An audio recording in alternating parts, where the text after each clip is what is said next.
rumeksa ingsun lakune stangaya wara kelawan mekak hawa kang dur angkara senajan setan gentayangan tansah gawe rupeda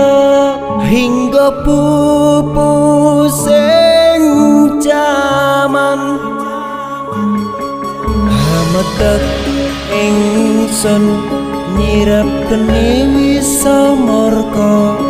maperhardaning panca saben ules sing netra linambaran sih kawelasan ingkang paring kamulyan